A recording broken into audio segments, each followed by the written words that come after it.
자,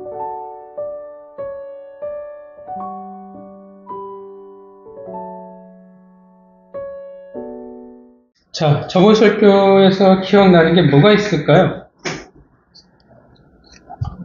기억나시는 게 뭡니까? 제발. 자비.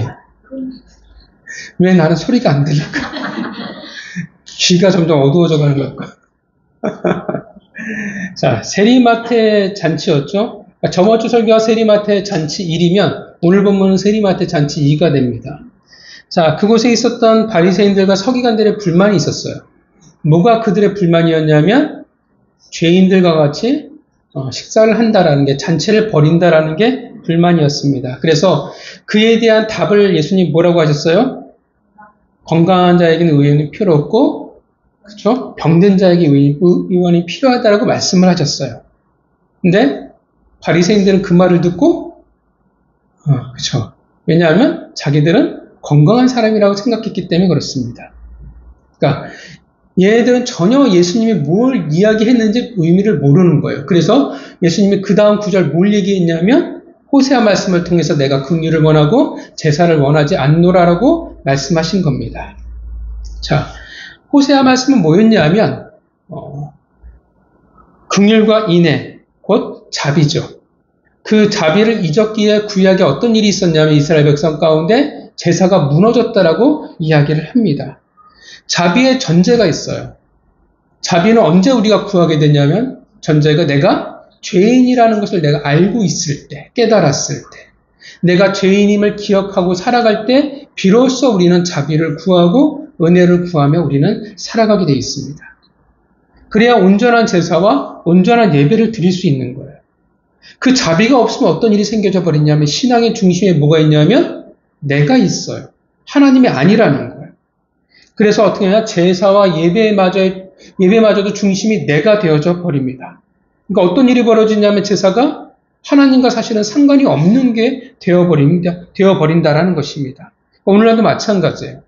내가 예배의 중심이 되어져 버리면 어떤 일이 생기냐면 하나님이 내게 하실 말씀에 대한 기대보다 나를 만족시킬 말씀에 우리는 귀를 열고 있게 된다라는 것입니다. 그러니까 자꾸 하나님이 기뻐하시는 게 아니라 예배가 나의 만족이에요.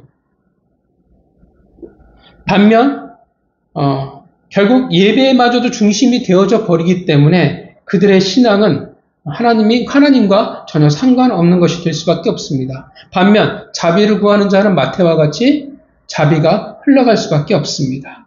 제자는 결국 어떤 이들이냐면 내가 죄인임을 알기에 자비를 구하며 살아가는 자들입니다. 오늘 이 시간 역시 우리가 자비를 구하며 이 자리에 있길 원합니다. 그렇게 하나님이 기뻐 받으시는 나의 만족을 위한 예배가 아니라 하나님이 원하시는 예배를 우리가 드리기를 소망합니다. 자, 오늘 본문은 말씀드렸지만 2예요. 세리마테 잔치 2. 그 잔치에 있었던 일입니다. 자, 세리마테가 잔치를 벌였을 때 각 죄인들이라 불리우는 사람들이 초대를 받아서 왔습니다. 그리고 그 중에 우리가 저번 주 본문을 봤지만 초대받지 않은 사람들이 있었어요. 그들이 누구냐면 서기관과 바리새인들이었습니다. 그런데 그들은 왜 예수님이 죄인들과 밥을 먹냐라는 문제가 저번 주에 갈등이었고요. 근데 오늘 본문을 보면 또 제3세력이 있죠. 그들이 누구냐면 바로 침례 요한의 제자들이었습니다. 물론 침례 요한과 오늘 바리새인들이 같이 예수님을 이제 공격하게 되지만 사실 그들은 한 편은 아니에요. 친한 사람들은 아닙니다. 왜냐하면 침례 요한 자체가 어떻게 해요? 바리새인과 약간 각을 세웠던 사람이에요. 그러니까 마태복음 3장 7절을 보면 바리새인들과 사두개인들을 일컬어 독사의 자식들아라고 쌍욕을 박았던 사람이 침례 요한이었습니다. 그러니까 사실 오늘 본문에 나오는 바리새인과 침례 요한의 제자들은 전혀 어울리지 않는 사람들이에요. 그런 그들이 한 자리에 있었습니다. 아마도 침례 요한의 제자들도 초대받지 않았을 거예요.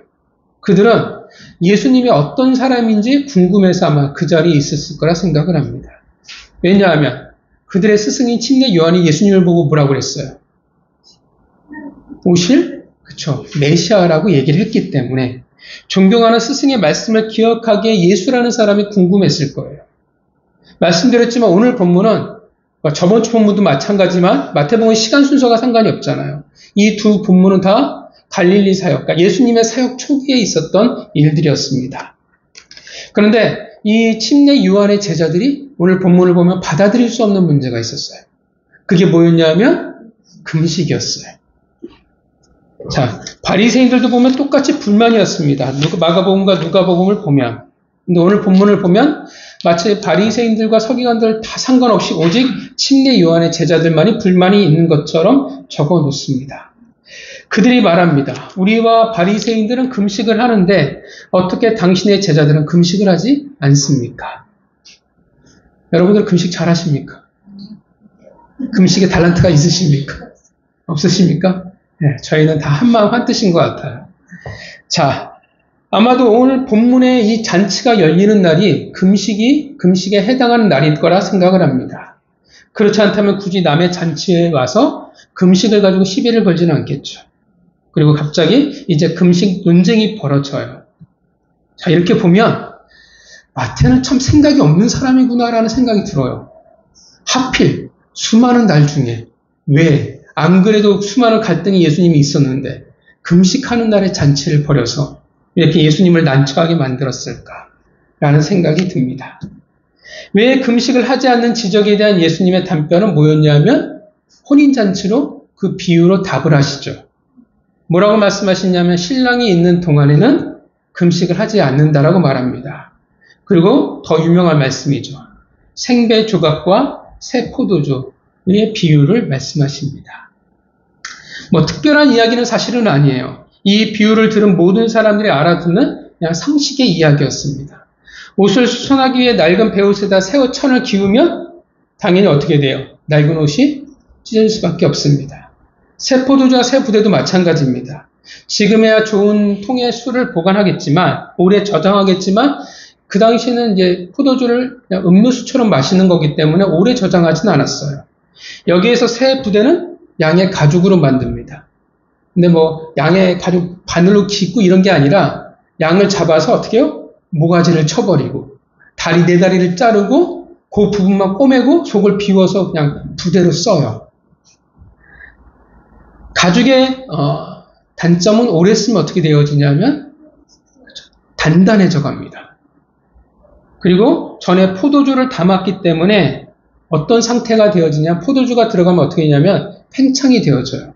그러니까 가죽이 사실 어떤 상태냐면 거의 늘어날 대로 이미 늘어난 상태가 된 거예요. 최대로 늘어나는데 단단해요. 거기다 새 포도주를 담으면 이제 어떻게 해요? 그 새 포도주도 그 안에서 숙성이 돼가면서 더 팽창하겠죠. 그래서 결국 터질 수밖에 없다라는 겁니다. 그러니까 이 두 비유는 그 당시에 있어서 다 상식이에요. 그것이 오늘 예수님의 말씀입니다. 자, 그렇다면 본문을 통해서 예수님은 무엇을 우리에게 말씀하고 싶으실까요? 왜 이것이 금식을 이야기하는 요한의 제자들을 향한 예수님의 답변일까요? 그리고 무엇을 지금 제자들에게 가르치고 계시는 것일까요? 자, 먼저 왜 금식이 침례 요한의 제자들에게 문제가 될까요? 사실 오늘 본문을 보면요, 이날은 꼭 무조건 금식해야 되는 날은 아니에요. 그죠? 근데 바리새인들과 지금 누구의 눈에 거슬리냐 하면 침례 요한의 눈에만, 제자들에만 거슬리는 거예요.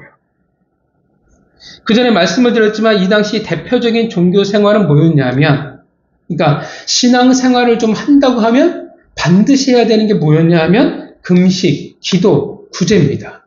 그래서 앞으로 여러분들이 돌아가시면 기억하신다고 하면 예수님이 이 세 가지에 대해서 지적을 하세요. 그러니까 내가 신앙생활 좀 열심히 합니다라고 하면 이 세 가지를 반드시 해야 돼요. 우리나라식으로 따지면 신앙생활 좀 한다고 하면 11조 해야 되고 주일 성수 잘해야 되고 옛날에 뭐 술, 담배 안 해야 되고 이런 것 같은 거예요. 자, 언제부터 금식이 그들에게 중요한 신앙의 지표가 되었냐 하면 원래는 아니에요. 근데 언제부터 이게 그들의 지표가 되었냐면 바벨론 포로 시대입니다. 아시지만 남유다가 멸망하잖아요. 바벨론에게 있어서. 그리고 많은 사람들이 바벨론에 끌려갑니다. 그때 대표적인 인물이 우리가 너무나 잘 알고 있는 다니엘입니다. 자, 그때가 이제 포로 시대예요. 임태근 목사님이 설교하시는 느헤미야는 포로 시대에서 돌아온 이후에 이제 사건들이고요.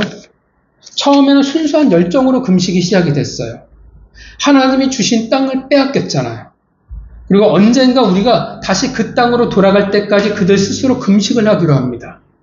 그러니까 그들의 죄와 대가를 우리가 절대 잊지 않겠다라는 거예요. 좋은 의도로 시작을 했어요. 근데 문제는 그것이 내용, 본질을 잃어버리고 껍데기만 오늘 본문에 남았다는 거예요. 사실 원래 그 금식의 취지와 오늘 본문은 전혀 상관이 없거든요. 더 이상 굳이 안 해도 상관이 없는 거예요. 약속의 땅으로 돌아와 시간의 점점 흐름 끝에 뭐만 남았냐면 형식만이 남았습니다. 그래서 전통이라는 것이 꼭 좋은 것만은 아닙니다. 그래서 그들은 예수님을 어떻게 해요? 이해할 수가 없어요. 그냥 평범한 유대인 중에 한 명이라고 하면 괜찮아요. 넘어갈 수 있어요. 근데 뭐라고 불려요? 메시아잖아요. 물론 바리새인들은 그렇게 보지 않죠. 근데 바리새인들도 예수님을 뭐라고 부르냐면 랍비라고 불렀어요. 침례 요한의 또 제자들의 입장은 달라요. 그들의 존경하는 스승이 인정했잖아요. 그렇게 말했어요. 그렇다면 어떻게 돼요? 어떻게 해야 돼요? 예수님은 그 누구보다도 신앙생활을 더 열심히 해야 돼요.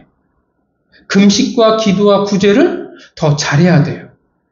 그 당시에는 일주일에 2번씩 금식이 있었습니다. 여러분 감사하죠? 그죠? 하루 한 끼 금식하는 것도 힘든데. 네. 월요일과 목요일은 금식이었어요. 그래서 오늘 마태 잔치는 월요일 아니면 목요일이에요. 자, 바리새인들도 아우성이고 요한의 제자들도 아우성입니다. 바리새인들이야 그럴 수 있다라고 쳐요. 독사의 자식들이니까. 근데 왜 침례 요한의 제자들이 이렇게 아우성을 칠까요? 왜 그들 역시 예수님을 물고 늘어질까요? 그들의 스승이었던 침례 요한이 여러분 어떤 삶을 살아갔는지 기억하십니까? 침례 요한을 상징하는 모습이 뭘까요? 무슨 옷을 입어요?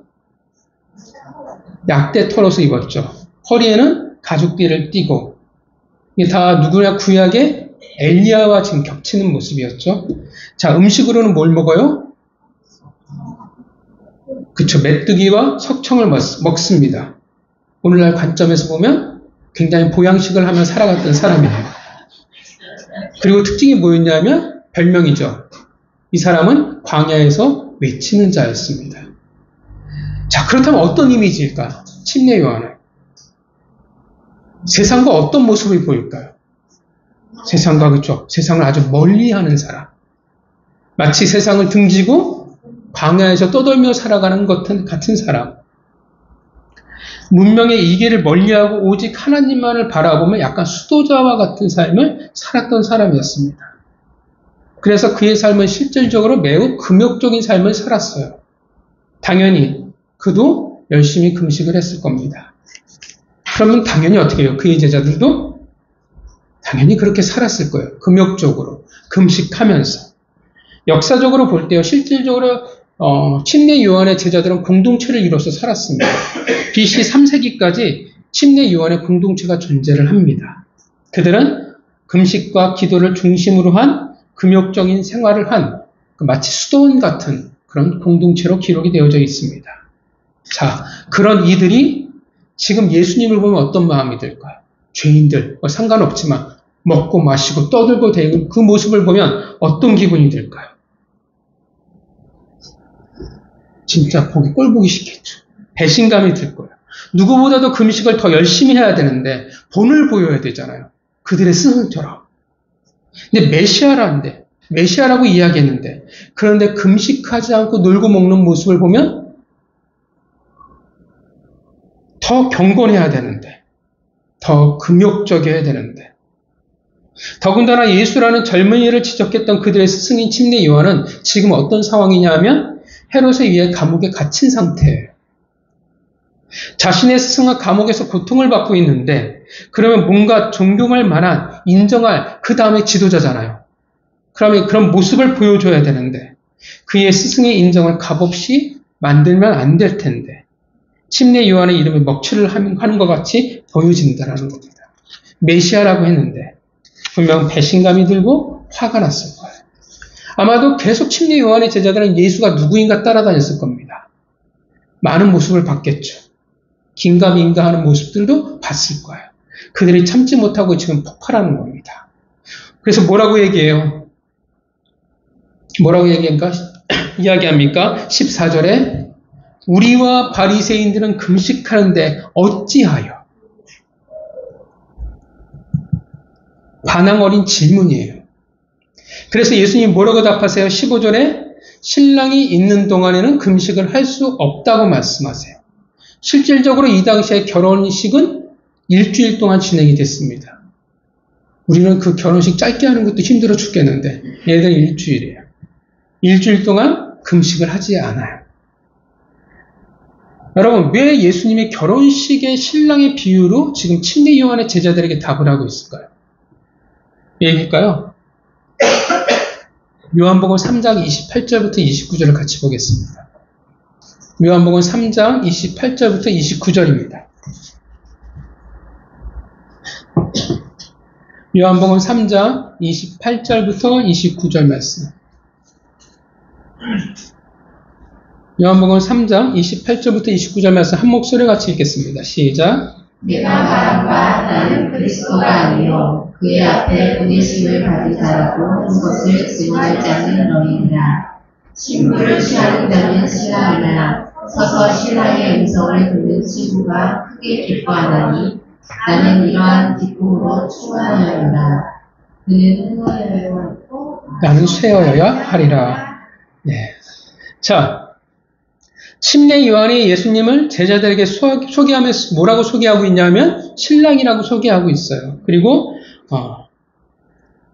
이 신랑이라고 이야기한 것을 지금 누구에게 증거하라고 부탁하고 있냐면 그의 제자들에게 부탁하고 있습니다. 그러니까 분명 침례 요한의 제자들은 이 스승의 말을 잘 기억하고 있었을 거예요. 신랑이기에 결혼식이기에 지금 금식할 수 없다라는 그래서 비유를 말씀하고 있는 것입니다. 물론 침례 요한이 이렇게 얘기했기 때문에 말한 것만이 아니라 사실은 예수님은 진짜 신랑이 맞으시죠. 그래서 구약 성경에서는 하나님과 그의 백성의 관계의 회복을 결혼을 비유해서 이야기를 합니다. 호세아서 2장 19절, 이사야 61장 10절, 이사야 62장 5절에 그 주인공이 바로 예수님이라고 분명히 성경은 말하고 있습니다. 근데 신기한 것은 정작 스승인 요한은 이야기했는데 제자들은 몰라요. 당부까지 했건만 그들은 믿을 수가 없었어요. 왜 믿을 수 없었을까요? 그들이 생각했던 메시아의 기준이 있었거든요. 근데 예수님은 그 기준과 전혀 상관이 없으니까 스승이 친절하게 가르쳐주고 얘기해줬음에도 불구하고 오히려 증거하라고 이야기했음에도 불구하고 그들은 몰랐어요. 그래서 금식을 통해 묻는 거예요. 당신이 하는 것을 보니까 도저히 메시아라고 보이지 않습니다. 예수님이 답하는 거예요. 아니다. 나는 너희들이 기다리는 신라, 구약에서 얘기했던 메시아가 맞다라고 말합니다. 그런데 만약에 예수님이 지금 금식을 하게 되면 어떤 의미가 되어지냐 하면 스스로 나는 신랑이 아니라는 것을 증명해버려요. 왜냐하면 신랑인데 금식하면 안 되거든요. 예수님이 여기에 오신 의미가 퇴색되어지는 거예요. 그렇다고 예수님이 실력이 없을까요? 금식하는 실력이 있잖아요. 어때요? 40일 금식하셨잖아요. 얼마 전에 뉴스 보니까 누군가 40일 금식 기도하다가 외국에서 죽었더라고요. 40일 금식 기도는 진짜 생명을 걸고 하는 거거든요. 예수님이 오셨다면 그 약속의 메시아가 오신 건데 만약에 금식을 해버리면 특히나 오늘 나오는 그 금식의 의미는 뭐냐면 코드가 애통함이에요. 신랑을 빼앗긴 날의 금식인 건데 신랑이 정작 와서 같이 애통해 하는 것이 맞겠냐라는 겁니다. 느헤미야 8장 10절.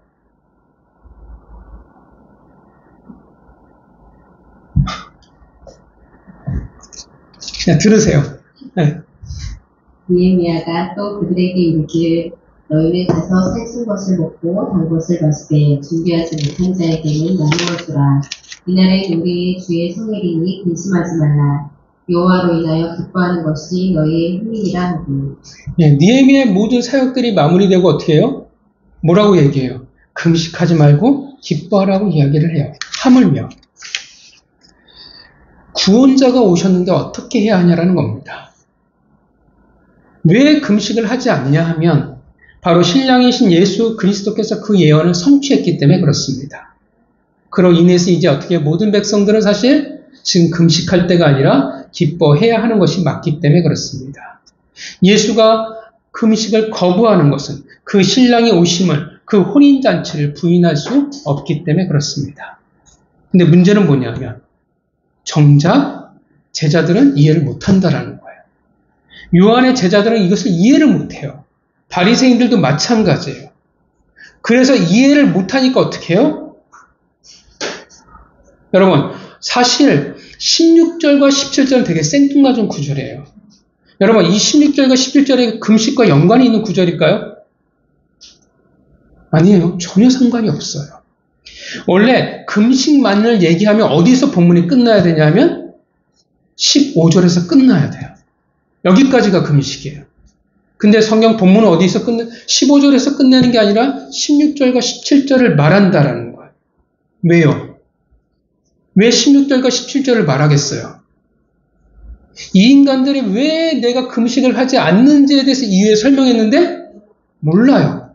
그래서 16절과 17절은 뭐냐면 왜 너희들이 알아듣지 못하는지, 왜 너희들이 이 금식을 가지고 나에게 문제를 삼는지에 대한 답을 가르치시는 거예요. 이해가 가시죠? 자, 여러분, 생배 조각을 헌옷에 기우면 헤어짐이 심합니다. 더 뜯어지죠. 새 포도주를 낡은 부대에 넣으면 터지게 됩니다. 무엇을 말해요? 공통점이 뭡니까? 둘이 하나가 될 수 없어요. 둘 다 가치를 잃어버리게 돼 있습니다. 생배 헌옷이 가치 있게 되기 위해서 어떻게 되냐 하면 생배 조각이 가치 있게 되기 위해서는 옷이 헌옷이 아니라 새 옷이어야 돼요. 새 포도주를 위해서는 뭐가 준비되어야 돼요? 뭐가 바뀌어야 되냐면 새 포도 부대가 되어야 된다는 것입니다. 이제 진정한 신앙이란 뭐냐 하면 바뀐 거예요. 예수 그리스도로 말미암아 이제 새 신랑으로 말미암아 그 백성이 된 자들만, 구원을 얻은 자들만이 이제 신앙이라는 것이 새로운 것들이 가능하다는 것입니다. 예수님의 오신 이후에 모든 것이 달라져요. 모든 신앙은 금식, 기도, 구제를 포함한 모든 신앙생활은 이제 예수 그리스도라는 틀 안에서만 가능해집니다. 그 전에 가치는 어디에 있었어요? 기준이 뭐였어요? 구약은 율법이잖아요. 율법의 목적은 사실 뭡니까? 왜 하나님이 율법을 주셨어요? 두 가지죠. 하나는 이 세상과 다른 하나님의 법이 필요한 거예요. 왜냐하면 하나님의 백성은 이 세상과 다르다라는 것들이 드러나야 되기 때문에 구별시키기 위해서 법을 주신 거예요. 또 하나는 제일 중요한 목적이죠. 그쵸? 결국 나는 안 되는구나라는 결론을 내리기 위해서요. 아무리 나는 법을 지키려고 해도 어떻게 해요? 결국 나는 법을 지킬 수가 없구나. 그래서 뭐가 필요해요? 누군가 나를 도와줄 사람이, 하나님의 자비가, 은혜가 필요할 수밖에 없구나를 깨닫게 하는 게 구약의 율법의 목적이라는 것입니다. 그러니까 은혜를 위한 초석이에요. 그런데 율법 그 자체, 그 본질을 잃어버리고 뭐만 남았냐 하면 율법을 지키냐 안 지키냐만 남았어요. 하나님의 목적이고 내용이고 이스라엘 백성에게 사라져버린 거예요.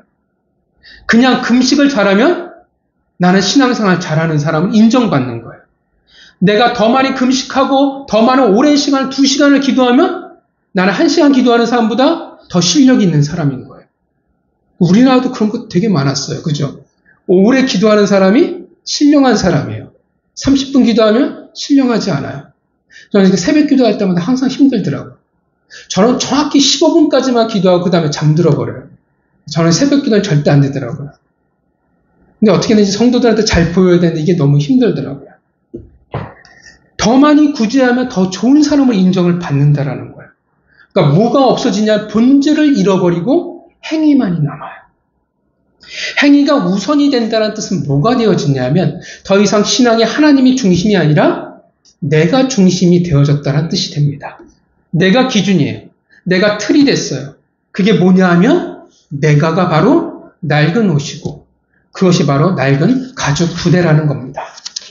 여러분 14절에 뭐라고 얘기해요? 14절 같이 읽어볼까요? 읽겠습니다. 시작. 때에 요한의 제자들이 예수께로 나와오되 우리와 바리새인들은 문치하는데 어찌하여 그것의 제자들은 문치하지 아니하냐까. 여러분, 이 구조를 보면서 다 이해하십니까? 되게 이상한 구조, 이상한 내용이 있어요. 뭘까요? 왜 이렇게 얘기하는지 이해가 안 가. 뭘까요? 제발 소모제의 은사가 저에게 있었으면 좋겠어. 안 들려. 뭘까요? 뭐가 이상하게 어색한 게 있어요. 말이 안 되는 게. 뭐가 있을까요? 지금 금식을 지적하잖아요. 뭐가 기준이에요? 그쵸? 우리와 바리새인들이 금식하는데 너는 왜 금식 안 하냐예요. 원래는 어떻게 얘기해야 돼요? 정상적이라고 하면 하나님이 말씀하셨는데 왜 당신은 기도하지 않습니까? 이런 식이 돼야 되잖아요. 근데 얘네들이 뭐라고 지적하냐면 말씀을 가지고 지적하는 게 아니라 우리와 바리새인들이 금식하는데 왜 너희는 금식 안 해? 라고 지금 지적하는 거예요. 쥐들이 뭔데? 쥐들이 뭐라고? 뭘 말해줘요? 신앙의 기준이 누구라고요? 내가 된 거야. 내가 신앙의 기준이 되어버렸다라는 것입니다. 내가 중심이 되어 예수를 바라보니까 예수의 결혼식의 기쁨이 내 기쁨이 될 수 없어요. 스승은 뭐라고 얘기했어요? 신랑의 기쁨이 내 기쁨이라고 얘기했잖아요. 근데 제자들은 내가 중심이 되니까 신랑의 기쁨은 신랑의 기쁨. 근데 그것이 내 기쁨은 아니라는 겁니다. 이제는 그게 안 된다라는 거예요. 예수님이 오셔서 그건 아니라는 거예요. 옛 언약은 새 언약으로 인도할 뿐이지 새 언약 대신이 될 수 없습니다. 새 포도주는 기존에 내가 중심이 되어 담아낼 수가 없다라는 거예요. 당장은 되는 것처럼 보여요. 부대가 부풀어가는 그 시간이 있으니까. 당장은 되는 것 같지만 반드시 그거는 한계를 맞이할 수밖에 없고 문제가 될 수밖에 없습니다. 그들은 결코 예수님이 주시는 그 기쁨에 동참할 수가 없다라는 거예요. 여전히 내가 중심이 되어 있기 때문에 그들은 새 포도주를 낡은 부대에 여전히 담으려고 애쓸 뿐이에요. 헛된 거죠. 세상이 바뀌었는데 새 신랑이 왔는데 몰라요. 옷은 헤어졌으며 포도는 여전히 쏟아지고 있다라는 겁니다. 결국 그들은 새 포도주를 받아들이지 못한 그들이기 때문에 나중에 어떻게 해요? 메시아의 기쁨이 아니라 예수님은 십자가에 못 박아버립니다. 그들은 전혀 은혜를 담아낼 수가 없었어요. 말씀이고 뭐고 내가 보기에 아니니까 내 기준에 안 맞으니까 예수의 은혜마저도 부담스러운 거예요. 예수의 은혜는 그 보혈은 그 오직 예수 그리스도로 말미암아 그가 기준이 되어 살아가는 자들만이 누릴 수 있다라는 것입니다. 믿으십니까? 예수님의 은혜는 율법으로 행위로 담아낼 수 없습니다. 예수 그리스도의 은혜는 내가 기준인 자들은 누릴 수가 없다라는 것입니다. 오늘날도 그 신앙의 내용을 잃어버린 시대를 우리가 살아가요. 기어코 우리는 결국 낡은 옷과 낡은 부대로 가지고 우리는 살아가려고 애쓴다라는 것입니다. 자꾸 본질이 아니라 뭐가 중요하냐면 행위예요. 본질을 잃어버린 채 얼만큼 내가 더 많이 할 수 있냐가 중요하게 여겨진다라는 것입니다. 물론 행위가 필요 없다라는 것은 결코 아니에요. 행위는 반드시 필요합니다. 헌금이라는 행위도 필요하고요. 주일 예배를 지키는 행위도 필요하고 전도도 구제도 다 중요해요. 당연히 우리는 모두 다 열심히 해야 돼요. 문제는 뭐냐면 왜 하냐라는 거예요. 주님 안의 신자로서가 아니라 내가 나의 신자인 것처럼 행위인지가 중요하다라는 것입니다. 여러분 주님을 만나면 우리가 어떻게 되어져야 되겠습니까? 뭐라고 얘기해요? 십자가에 다 죽었다고 얘기하잖아요. 죽었어요. 죽었다라는 건 뭡니까? 내가 더 이상 주인공이 될 수 없다라는 거예요. 나라는 기준은 어떻게 해요? 사라져가는 거예요. 그런데 우리는 여전히 죽지 않으려고 해요. 여전히 내가 나로 있는 채 그대로 신앙생활하고 싶다라는 겁니다. 천국행 티켓만 있으면 전혀 변할 이유는 없다라고 생각을 해요. 나를 죽이지 않고 신앙생활을 하려고 하니까 내가 기준이 되니까 여러분 신앙생활이라는 게 얼마나 불편하겠습니까? 왜 우리가 자꾸 신앙생활의 기쁨이 사라져요? 변하지 않은 낡은 가죽부대로 예수의 은혜를 담아내려고 하니 이해도 안 가고 아는 것도 싫고 도저히 그게 너무나 부담스러워요.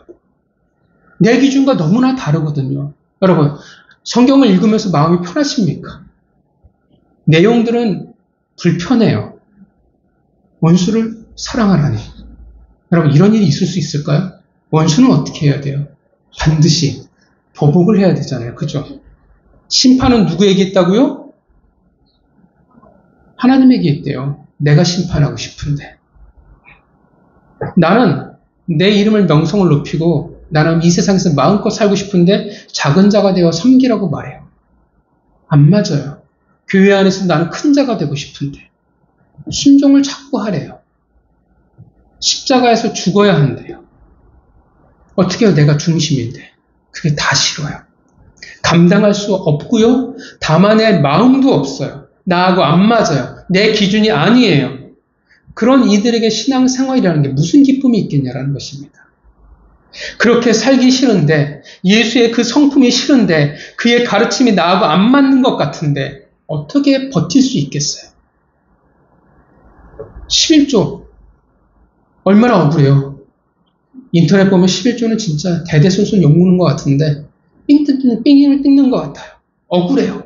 내가 얼마나 고생하고 얼마나 땀을 흘려서 애써 번 돈인데 그걸 10분의 1이나 달라고 내놓으라고 하니 도둑놈 같아요. 그래서 교회가 욕을 먹어요. 11 왜 그래요? 11조를 왜 하라고 하는지 몰라요. 본질이 없고 뭐만 남아요? 10분의 1을 빼앗겨야 된다라는 사실만 남아요. 하나님이 왜 그렇게 말씀하셨고 예수님은 왜 패하지 말고 하라고 그렇게 하라고 했는지 그 기준과 내용이 없다라는 겁니다.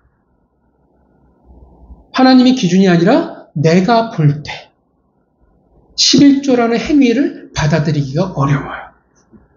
아니면 반대로 내가 기준이 되어졌을 때 11조가 자랑이 되어지기도 합니다. 11조를 잘하면 옛날에 많이 들었던 말이잖아요. 축복을 받는데 11조를 안 하면 벌을 받는데 벌을 받을 수도 있고 안 받을 수도 있습니다. 근데 뭐냐면 12조를 단지 이렇게 해요? 신앙의 고백이 아니라 축복을 받는 도구로 사용한다라는 거예요. 그 역시 똑같이 본질이 없어져 버린 거예요. 마치 바리새인들의 금식과 구제와 기도처럼 외식이 되어져 버린다라는 것입니다. 내가 이만큼 했어. 내가 이만큼 빠지지 않고 잘하고 있어. 물론 잘하는 것은 칭찬받아야 되겠지만 그것이 자기 자랑에 지나지 않는다면 다른 사람들과 차별을 두기 위해서 구별하기 위해서 이야기하는 거라면 다른 사람들의 인정을 받기 위한 종교적인 수단이라면 그것 또한 어떻게 되어져요? 본질을 잃어버린 것에 지나지 않는다라는 것입니다.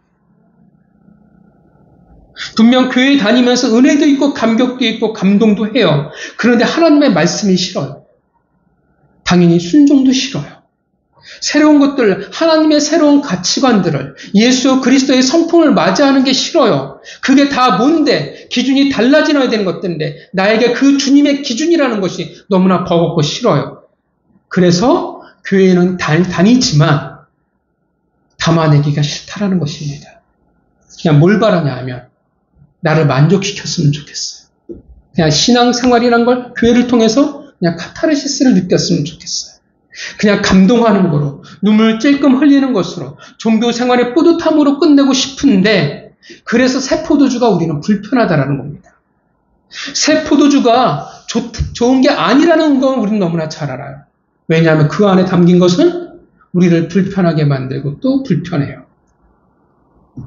내가 중심이 되고 싶고 기준이 되고 싶고 내가 인정을 받는 것이 좋은데 자꾸 달라져야 돼요.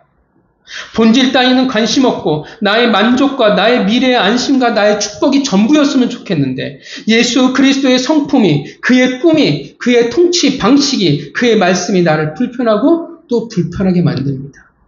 저번 주에 말씀드린 거죠. 말씀이 우리의 골수를 쪼개버려요. 당연한 거예요. 낡은 부대로는 새 포도주를 감당할 수 없으니까. 그 새 포도주에 터질 듯한 생명력을 감당할 수 없으니까. 그래서 불편합니다. 그래서 여전히 예수가 기준이 아니라 내가 기준이 되어서 신앙생활을 하려고 해요. 그래서 그들의 신앙의 특징은 뭐냐면 행위예요. 여러분, 그들이 예수의 기뻐하심을 기대할까요? 예수님이 기뻐하시는 것을 위해 노력을 할까요? 그분의 기쁨을 위해서라면 내 것을 포기할 수 있을까요? 그렇지 못해요. 내가 만족하고 내가 기뻐해야 돼요. 그래서 내 기도가 내가 원하는 대로 응답을 받으면 감사헌금 할 수 있어요. 안 하면 어떻게 해요? 감사헌금? 못해요. 간증도 그래요. 내가 성공하면 간증할 수 있을 것 같아요. 근데 내 인생이 고난으로 접어들면 간증 못해요. 근데 사실 넓은 의미로 보면 그것도 하나님의 응답일 수 있고 하나님의 인도하심일 수도 있습니다. 믿으십니까? 내가 금식하는 것으로 사람에게 인정을 받고 내가 만족한다면 신랑이 오시는 게 중요하겠습니까? 그의 잔치가 나에게 무슨 의미가 있겠습니까? 내 낡은 가죽 부대가 견딜 수 있을 만큼만 노력하는 거예요. 그만큼만 받아들이는 거예요. 내가 기준이라서 그렇게 얘기해요. 여기까지만입니다. 내가 할 수 있는 건 여기까지만 할게요. 더 이상 저에게 말씀하지 마십시오. 라고 이야기해요. 주일성수, 내 기준이 만족하는 것만큼, 헌금도 내가 생각하는 것만큼, 혹은 내가 의도하는 것만큼, 기도하고 봉사하는데 결국 하나님이 아니라 나를 위해서. 그런 이들이 무슨 신랑의 기쁨을 같이 누리겠습니까? 그의 나라가 도대체 나와 무슨 상관이 있는데? 그들은 신랑의 관심이 없다라는 것입니다. 그래서 그들의 신앙과 그 믿음은 가치를 잃어버리게 되는 겁니다. 한계를 만날 수밖에 없어요. 말씀드렸지만 당장은 괜찮아요. 구별이 안 가요. 당장 새 포도주를 담는다고 해서 바로 터지는 건 아닙니까? 그러나 언젠가는 반드시 문제가 될 수밖에 없습니다. 신앙의 중심에 내가 있고 그 기준에 내가 되는 것이 바로 낡은 포도주 부대라는 것입니다. 결국 이 신앙은 자기 자랑이 될 수밖에 없어요. 그래서 우리는 교회 안에서 자꾸 인정을 받으려고 해요. 하나님의 인정보다 뭐가 중요하냐 하면 사람의 인정이에요. 우리가 겪어봤잖아요. 여러분 교회 생활 하시면서. 파워게임도. 왜 성도들끼리 파워게임을 하고 왜 파가 나눠져야 되는지, 왜 집사가 되고 왜 권사가 되고 왜 장로가 되어야 하는지 목적이 없어요. 제가 섬겼던 교회 중에서 왜 저분이 장로일까 이유를 알 수 없는 분들이 계셨어요.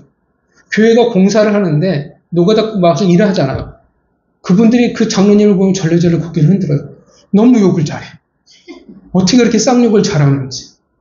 공사장 인부들도 어떻게 감당을 못하더라고요.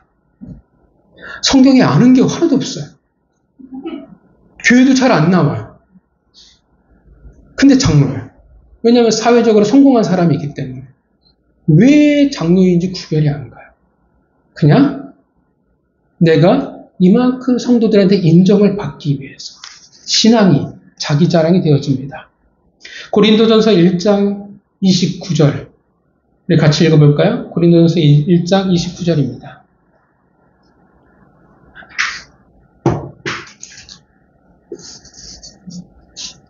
고린도전서 1장 29절.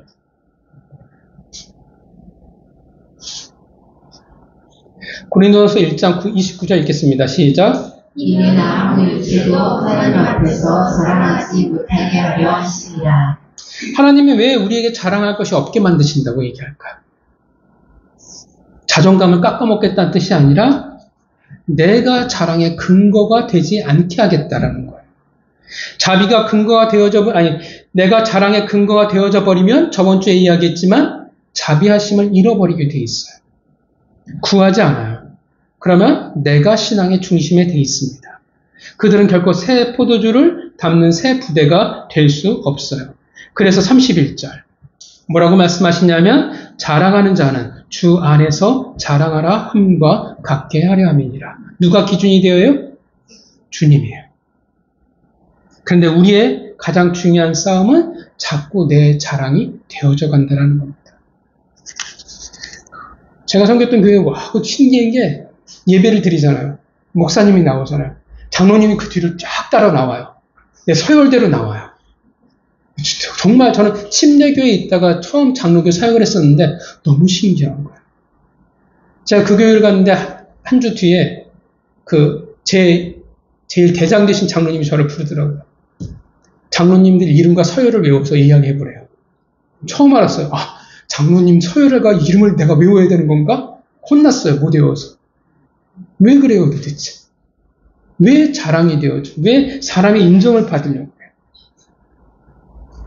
교회의 수많은 소동과 아픔은 결국 뭐냐면 아직도 나를 자랑하려고 하기 때문에 그렇습니다. 그래서 싸움이 벌어져요. 예수님에 대한 자랑과 긍지가 교회 안에 넘쳐야 되는데 나와 내 가족의 자랑과 긍지로 가득하기 때문에 예수님을 만나고 바뀌는 게 없기 때문에 그렇습니다. 그래서 교회는 죽어가고 그래서 나의 신앙에 예수님의 기쁨은 없다라는 것입니다. 침례 요한의 제자들은 여전히 자기 자신으로 기준이 되어서 예수님을 재고 판단하고 있는 것입니다. 그것으로 신앙이 기준이 되어서 있다 없다를 이야기하고 있는 것입니다. 그래서 가르치시는 거예요. 그들에게 그리고 제자들에게 진정한 신앙이라는 것은 무엇이냐? 왜 너희가 기뻐할 수 없느냐? 왜 너희가 내 말을 알아듣지 못하고 왜 금식을 가지고 이 싸움을 벌이고 있느냐? 왜냐하면 너희가 낡은 부대를 가지고 있기 때문에 너희들의 신앙의 중심에 너희가 있기 때문이라고 말하고 있는 것입니다. 결국 너희들의 신앙은 종교요, 외식일 뿐이라 말하는 겁니다. 예수라는 그 기준 안에 머무는 자라야 그 십자가와 함께 죽은 자라야 새 포도주 부대가 되어 새 포도주를 담아낼 수 있는 것입니다. 그들이 새로운 것을 누리게 될 것입니다. 사실 안타까운 것은 침례 요한의 제자들은 그 누구보다도 예수님에 대해서 더 잘 알 수 있는 사람들이었어요. 그 기회를 가진 사람들이었어요. 그래서 그 중에는 예수님의 제자가 된 사람들도 있었죠. 그러나 모든 사람들이 그렇게 한 것은 아니었습니다. 끝까지 예수의 제자가 되기를, 새로운 포도주 부대가 되길 거부한 사람이 많았습니다. 진짜 그들의 스승이 침례 요한의 말을 듣고 믿었다면 요한의 제자들이라 불리우는 공동체가 남지 않았을 텐데 그들은 새 부대가 되길 거부하였기에 사람들이 칭송할 금욕적인 삶을 살아가는 자들이었을지 모르지만 그들은 메시아이신 진정한 신랑이신 예수의 제자가 되지는 못했습니다. 그들은 그토록 이스라엘 백성들이 오랫동안 열망해왔던 그 결혼식의 기쁨, 그 메시아의 기쁨과 함께할 수는 없었습니다. 성도 여러분, 우리에게는 새 포도주가 있습니다. 그리고 우리는 그 예수와 함께 십자가에 못 박혀 죽었습니다. 무슨 말이냐면 우리는 자격이 있다라는 거예요. 그럼 이제 뭐가 필요하겠어요? 내 낡은 부대를 버려야죠. 달라져야죠. 여러분은 어떠한 모습으로 예수 그리스도라는 새 포도주를 여러분 담고 계십니까? 어디에 지금 담고 계십니까?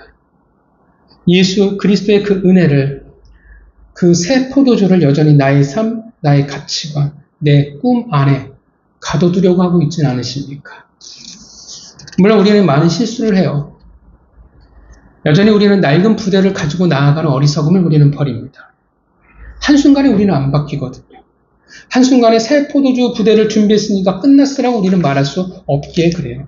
그래서 우리는 많은 실패를 경험하고 오늘 이 자리에 우리는 와 있습니다. 우리는 그 일들을 통해서 배워나가는 거예요. 나를 통해, 그리고 우리를 통해 결코 중심이 될 수, 근거가 될 수 없다라는 것을 우리는 배워나가요. 중요한 것은 여러분, 우리는 멈추면 안 됩니다. 계속 새 부대로 살아가려는 노력이 우리에게 필요합니다. 자꾸 내가 기준이 되지 않으려고 노력하시기를 바랍니다. 내 삶의 방식을 주장하지 마세요. 속으면 안 돼요. 낡은 부대가 받아들일 만큼의 은혜가 있는 것처럼 느껴요. 그런데 그것은 곧 한계를 맞이할 겁니다. 우리가 경험해왔잖아요. 신앙은 내 뜻대로 안 돼요. 내 기준대로 안 해요.